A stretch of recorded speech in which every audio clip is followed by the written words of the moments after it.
Hai Sobat BKN, aku Nadia, mau menjawab 5 pertanyaan pilihan yang ditanyakan di media sosial dan kanal pengaduan BKN.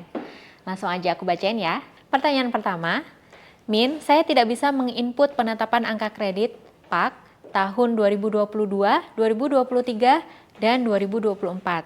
Bagaimana ya Min? Oke, Sobat BKN, ini pertanyaannya terkait e-kinerja ya.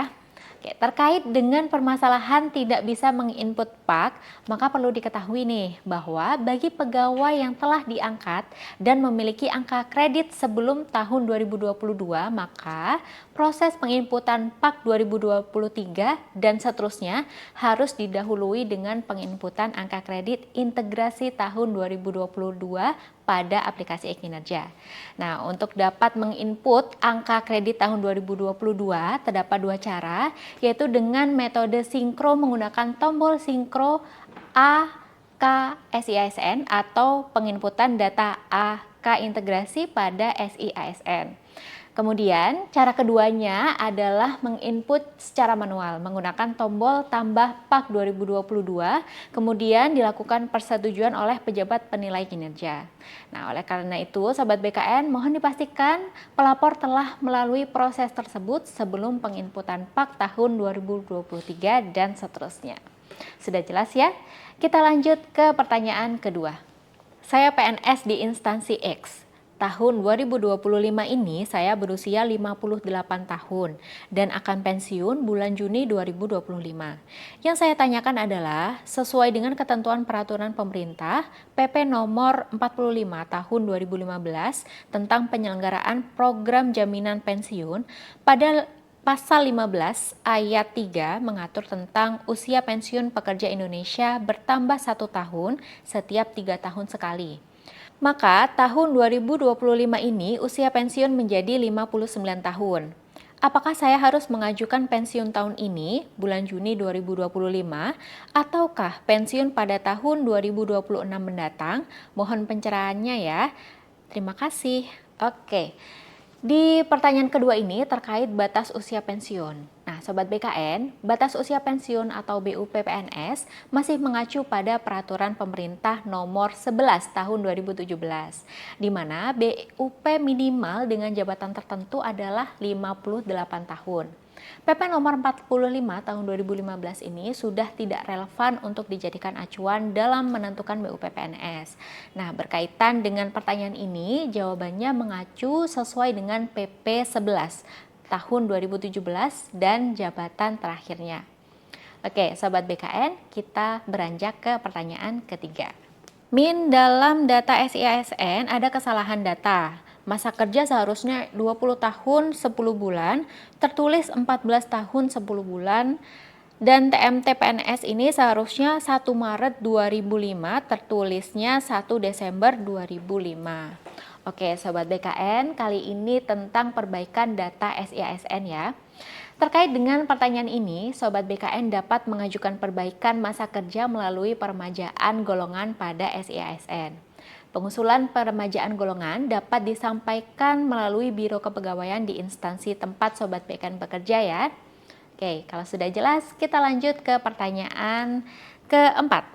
Ada guru di sekolah saya dengan pangkat 4B yang akan pensiun TMT Januari 2026. Dan guru ini juga berniat mengajukan kenaikan pangkat ke 4C untuk periode 1 Juni 2025 karena angka kredit untuk mengajukan naik pangkatnya sudah mencukupi. Yang saya tanyakan adalah, misalnya usulan naik pangkat diterima dan SK pangkat barunya 4C keluar di bulan 6, apakah masih sempat untuk yang bersangkutan mengajukan pensiun dan memperoleh pangkat pengabdian dengan waktu yang tersisa? Oke, Sobat BKN, ini pertanyaan tentang BUP pensiun dan kenaikan pangkat pengabdian. Berkaitan dengan usul KP 1 Juni 2025, dapat diusulkan terlebih dahulu sebelum mengusulkan pensiun BUP-nya. Kemudian terkait dengan kenaikan pangkat pengabdian atau kita sebut dengan KPP, sesuai Keputusan Kepala BKN nomor 12 tahun 2002, apabila masa kerja PNS ini sudah lebih dari 30 tahun, maka 1 bulan setelah TMTKP terakhir berhak mendapatkan KPP. Nah, apabila masa kerja PNS ini sudah lebih dari 20 sampai dengan 30 tahun, maka 1 tahun setelah TMTKP terakhir berhak diberikan KPP. Nah, apabila masa kerja PNS sudah lebih dari 10 sampai dengan 20 tahun, maka 2 tahun setelah TMTKP terakhirnya berhak diberikan KPP. Mohon agar dicermati juga ya ketentuan yang berlaku dan juga berkoordinasi dengan PKD. Oke, Sobat BKN, kita langsung saja ke pertanyaan terakhir. Mohon pertimbangannya untuk pembuatan aplikasi PAK integrasi bagi ASN yang memiliki pangkat golongan 4A ke bawah. Karena saat ini ada beberapa teman yang mengusulkan penerbitan PAK integrasi ke Dinas Pendidikan Kota X. Sudah lebih dari 1 tahun pengusulan, namun hingga saat ini PAK integrasi tersebut belum terbit. Kami mohon bantuannya kiranya diberikan akses pengusulan PAK integrasi secara mandiri yang langsung terhubung dengan BKN, sehingga memotong birokrasi yang memperpanjang proses. Besar harapan kami diterbitkan juga aplikasi bagi kami seperti disepakati agar kami bisa secara mandiri untuk mengajukan pengusulan PAK tersebut. Baik, ini pertanyaan sekaligus masukan ya Sobat BKN. Terkait dengan akses untuk aplikasi disepakati, kami dari BKN ini telah memberikan wewenang kepada admin SIASN masing-masing kementerian atau lembaga untuk dapat membukakan aksesnya kepada pejabat yang diberikan wewenang.